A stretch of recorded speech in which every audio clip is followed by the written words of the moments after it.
Conectan con el imaginario colectivo, pero no solo del público infantil y juvenil, también de los adultos. Son los cómics y las novelas gráficas historias que han contado y cuentan en Asturias con muchos entusiastas, pero también con grandes creadores, muchos lectores y mejores coleccionistas. Las historietas han evolucionado en los últimos años, de ser consideradas un subgénero a constituir un producto cultural de primer orden, que ha sabido, por cierto, sobrevivir durante la crisis gracias a que han sabido adaptarse a los nuevos gustos de sus incondicionales. Y en medio de este escenario, la revolución del mundo digital que ha cambiado los hábitos de consumo. La narrativa de los héroes y los personajes favoritos va cambiando del papel a la pantalla sin una pérdida de conexión con los lectores. Son las palabras dibujadas, aquellas que nos transportan a lugares insospechados donde se cuentan muy buenas historias.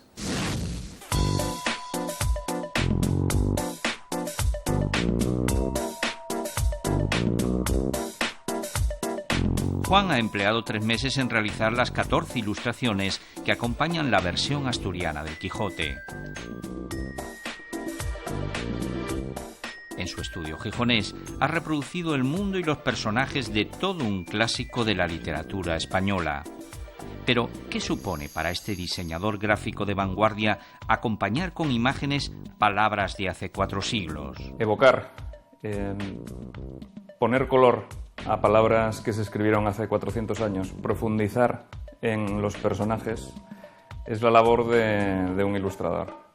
Para mí la ilustración en este caso ha supuesto inmiscuirme en ese universo, tratar de enfocar una visión contemporánea con herramientas y conceptos clásicos de la ilustración que nos permitan crear palabra ilustrada en el siglo XXI.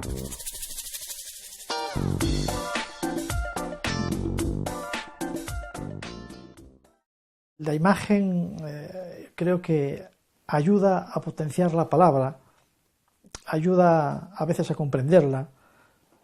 Hay una interacción que creó todo un género como es el cómic. Es contar una historia. La cuentas en palabras, la cuentas en imágenes o la cuentas en imágenes con palabras. Y lo que nos importa es la historia.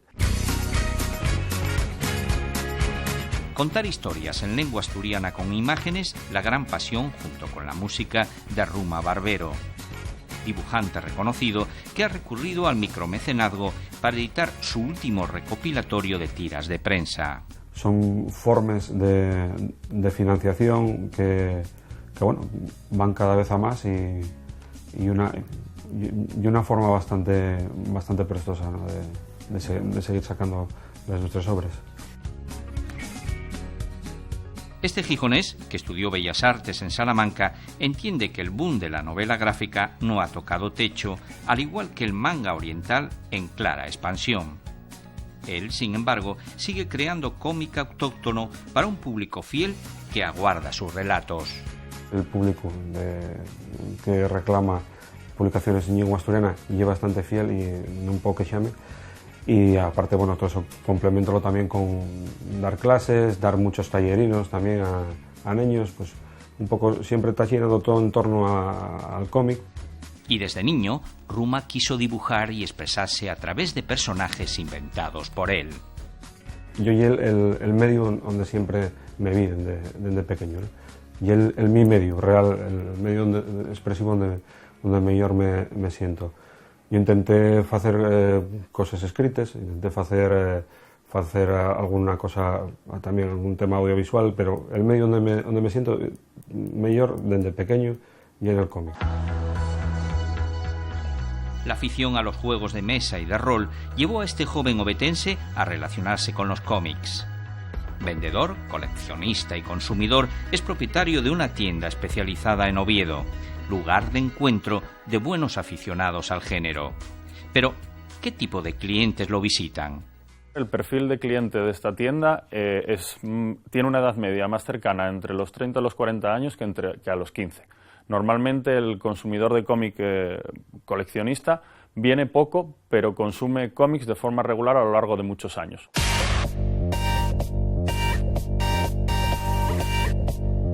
El cómic conectó con el lector adulto a través de las tiras de prensa. Y es en los años 80 cuando experimenta una explosión de consumo entre la gente madura. En los 90 hubo un aletargamiento que coincide con la llegada del manga, que hoy abarca importantes cuotas de mercado. El cómic nos ofrece miles de historias diferentes para ver mundos que existen y mundos en que vivimos, o mundos que no existen y que nos enseñan cosas del mundo en que vivimos. Tenemos historias desde la infancia hasta la época adulta, historias crudas y realistas que nos hacen ver lo que tenemos cerca, o historias de ficción que nos hacen soñar con mundos y grandes héroes.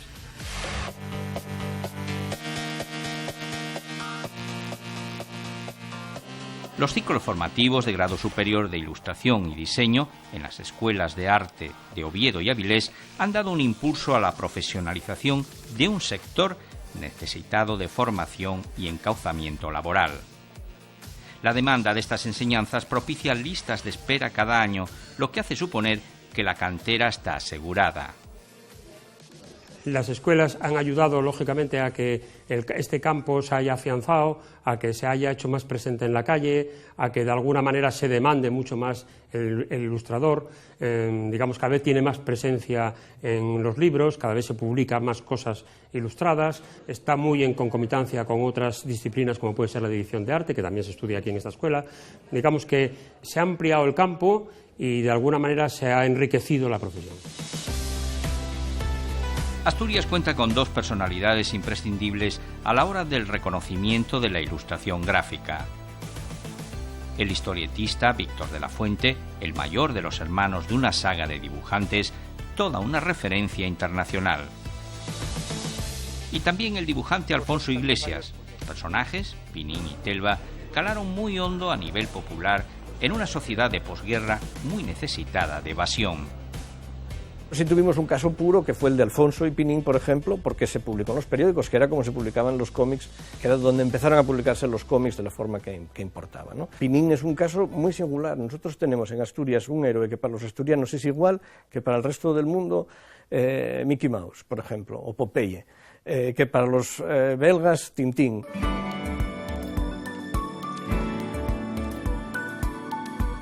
Las jornadas del cómic de Avilés han alcanzado la 20ª edición, consolidadas como oportunidad de contacto entre autores y aficionados.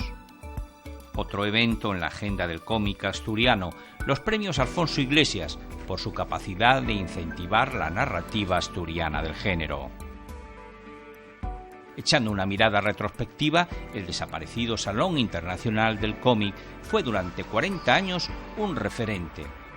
Escaparate cultural que, a juicio del que fue su director, permitía reivindicar un medio de expresión vilipendiado, que sigue vilipendiado, pero vamos, en aquella época era terriblemente vilipendiado, hasta el punto de que decir a alguien que leías cómics era que te miraban de arriba abajo y bueno, no te decían que eras un retrasado mental porque no se atrevían.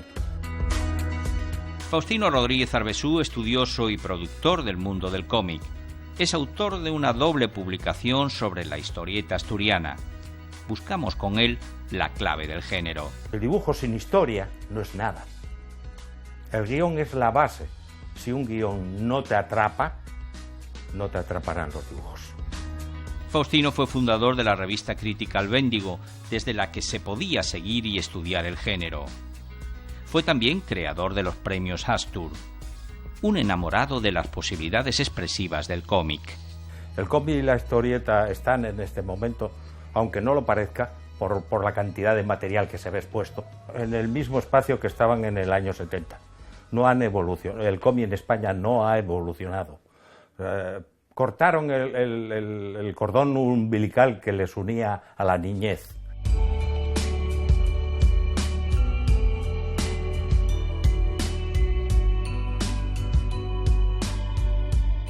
Las temáticas han rotado durante los años, si bien los superhéroes clásicos se han mantenido en el tiempo.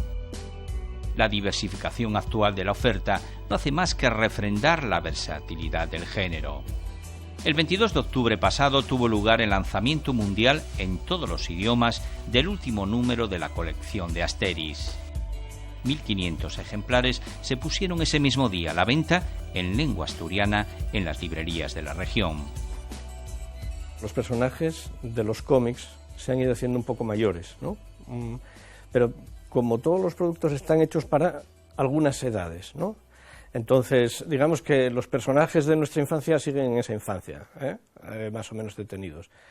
Se han ido incorporando, digamos, personajes nuevos que incluyen, pues, cosas que antes ni imaginábamos. Esta obra, en mi opinión, es una de las obras en general más importantes culturales que ha dado Asturias en los últimos 30 años. Es impresionante. Leer esto y quedarte con la boca abierta es todo uno.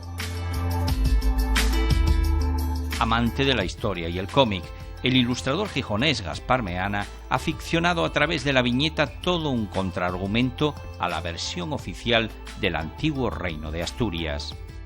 Los 25 tomos de la crónica del monje Leodegundo integran un exhaustivo relato de la época. Lo que conservamos de la historia del reino de Asturias es pura propaganda. Entonces se trata de llegar a escarbar en toda esa propaganda y dar con la verdad. Más de 2 siglos de historia en un trabajo que le llevó 18 años y que permitió restituir un ciclo cronístico de la memoria. Fue publicado en entregas de 50 páginas por la editorial Libros del Peixe, hoy desaparecida.